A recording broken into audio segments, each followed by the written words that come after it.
जय हिंद दोस्तों। मेरा नाम बाबा रामदास और आप देख रहे हैं मेरा यूट्यूब चैनल दद्दा की खरी खरी। अच्छा, सोशल मीडिया पे एक वीडियो देखा मैंने। वीडियो कनाडा का था और उसमें कुछ खालिस्तानी सिख, उन्होंने एक फुटबॉल के ऊपर भारतीय झंडा लपेट रखा है और उस भारतीय ध्वज में लिपटी हुई बॉल के साथ वो सब फुटबॉल खेल रहे हैं और खालिस्तान बनाने का आह्वान कर रहे हैं। खालिस्तानी नारे लगा रहे थे कनाडा में। तो वो आपने भी देखा होगा, वो ट्विटर पे, फेसबुक पे चारों तरफ वो वीडियो चल रही है कल से। मैंने कहा यार एक बात बताओ, एक आम हिंदुस्तानी नागरिक जब ये वीडियो देखेगा तो उसके मन में क्या भाव उत्पन्न होंगे। वो जो 10, 20, 50, 100 लोग कनाडा में बैठ के ये काम कर रहे थे, भारतीय ध्वज को पैरों से कुचल रहे थे, ठुड्डे मार रहे थे, उसके साथ फुटबॉल खेल रहे थे और खालिस्तानी नारे लगा रहे थे, वो अपनी कम्युनिटी के लिए क्या संदेश दे रहे हैं, क्या इमेज बना रहे हैं। सिख समाज के लिए एक आम हिंदुस्तानी में, एक आम भारतीय में, या एक हिंदू में, एक सनातनी में क्या भाव आप उत्पन्न कर रहे हैं। आपको नहीं लगता कि हिंदुस्तान में रहने वाला 1.5-2 करोड़ सिख आपकी इन हरकतों की वजह से शर्मिंदा हो रहा है, बदनाम हो रहा है, उसको समाज में सफाइयां देनी पड़ रही हैं, क्या इमेज बन रही है, क्या सद्भावना आप बहुसंख्यक समाज से अर्जित कर रहे हैं। ऐसे लोग ठीक है पूरे समाज का नेतृत्व नहीं करते, पर ऐसे चंद लोगों की हरकतों के प्रति जब बहुसंख्यक समाज चुप रहता है, कुछ बोलता नहीं है, उनकी निंदा नहीं करता, तब क्या संदेश जाता है शेष भारत को। ये एक सोचने वाला सवाल है।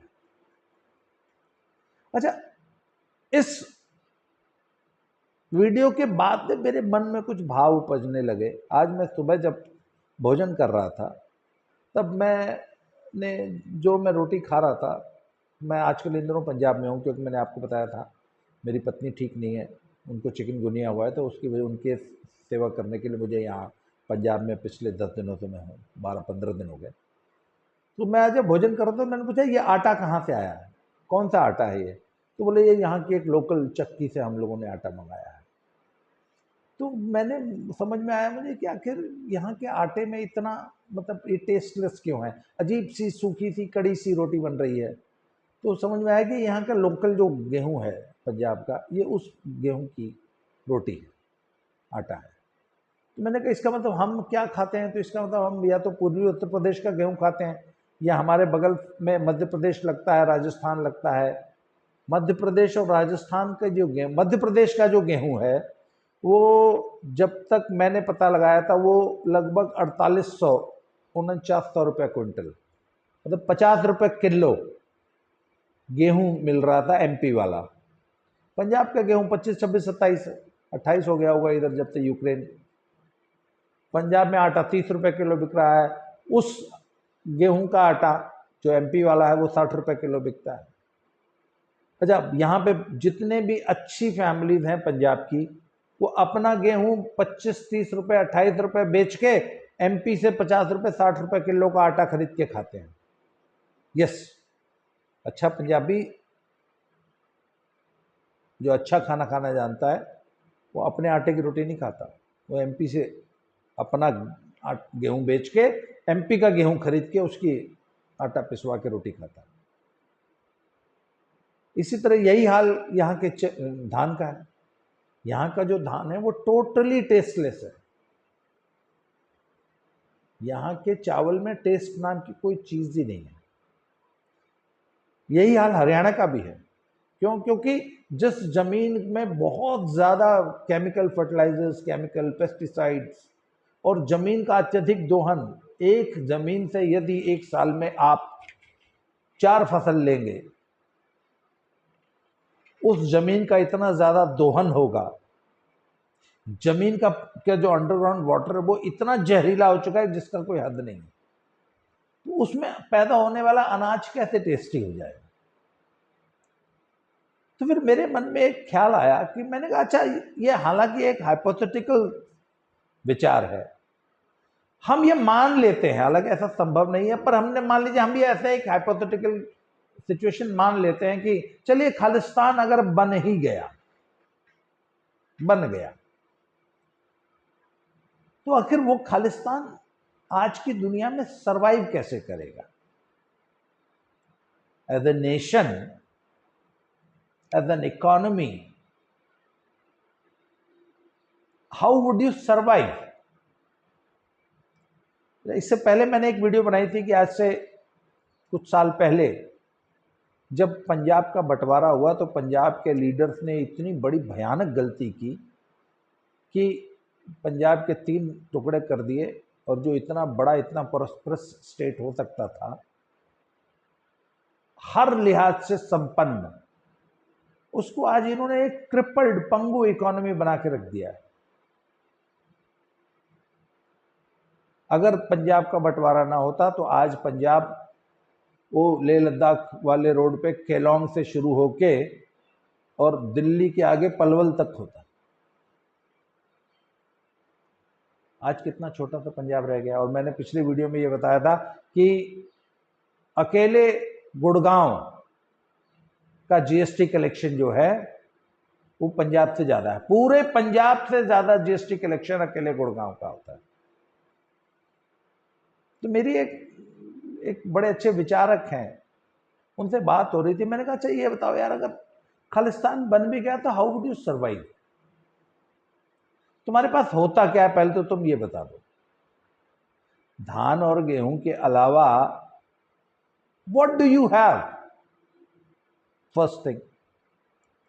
दूसरी चीज, तुम्हारा धान गेहूं भी भारत सरकार खरीदती है, एमएसपी पे खरीदती है, वो भी पीडीएस में जाता है, मुफ्त में बांटते हैं तब खरीदती है सरकार, क्योंकि उसको आगे मुफ्त में बांटना होता है। वो जो 80 करोड़ लोगों को राशन जो खिलाया जा रहा था ना, मुफ्त में भारत सरकार खिला रही थी, वो मुफ्त में यही गेहूं चावल आपका बांट रही थी। इसको कोई 50 रुपए किलो खरीद के नहीं खाएगा, ये मुफ्त में ही बांटा जा सकता है, क्योंकि इसमें क्वालिटी और टेस्ट नाम की चीज ही नहीं है। तो भैया कल को खालिस्तान बन गया तो अपना गेहूं चावल किसको बेचोगे? तुम्हारे गेहूं चावल की क्वालिटी, टेस्ट, इस पे भी तो देखना पड़ेगा ना, कौन खरीदेगा तुम्हारा गेहूं चावल? और गेहूं चावल के अलावा तुम्हारे पास होता क्या है? और तुम एक ऐसे लैंडलॉक्ड स्टेट हो गए जो कि दो तरफ 2 हॉस्टाइल कंट्रीज से घिरा हुआ है। पानी तुम्हारे पास होगा नहीं, क्योंकि भाई ऐसे तो तुमको कोई खालिस्तान दे नहीं देगा, वो तो लड़के लोग हैं ना भारत सरकार से। इसी तरह भारतीय झंडे से फुटबॉल खेल खेल के ही तो लोगे, पाकिस्तान तो देगा नहीं ना, तुम उनके यहां मांगते हो। तो आप 2 हॉस्टाइल कंट्रीज से घिरे हुए होंगे, एक तरफ पाकिस्तान से, दूसरी तरफ इंडिया से। भाखड़ा बांध की जो झील है वो पूरी की पूरी हिमाचल में बनती है, और उस पानी को हिंदुस्तान तो देगा नहीं आपको, वो तो हिंदुस्तान वहीं झील जो है ना भाखड़े की, वहीं पे सिर्फ दो सुरंग बनाएगा 20-25 किलोमीटर लंबी, और सारे पानी को उधर डाइवर्ट कर देगा दिल्ली, राजस्थान की तरफ, यूपी की तरफ, एमपी। सिर्फ 2 सुरंग खोद के। और आजकल जो सुरंग खोदने की टेक्नोलॉजी है, ये काम 2 से 5 साल के अंदर कर देगा। तो भैया ये गेहूं चावल भी नहीं होगा, खनिज तुम्हारे पास कोई है नहीं, टूरिज्म इंडस्ट्री तुम्हारी जीरो है। अगर हरमंदिर साहब और 2-3 जो मुख्य गुरुद्वारे हैं उनको देखने के लिए बाहर से विदेशी जो तुम्हारे एनआरआईज हैं वो ना आए तो तुम्हारी टूरिस्ट इंडस्ट्री जीरो है। टूरिज्म इंडस्ट्री के नाम पे तुम्हारे पास कुछ है ही नहीं, नेचुरल रिसोर्स कुछ है ही नहीं। आप बता दो कौन सा नेचुरल रिसोर्स है?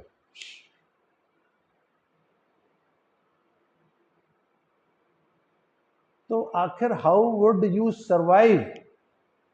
जो खालिस्तान की मांग करने वाले लोग हैं वो ये सोचते हैं कि एज ए नेशन हम सर्वाइव कैसे करेंगे।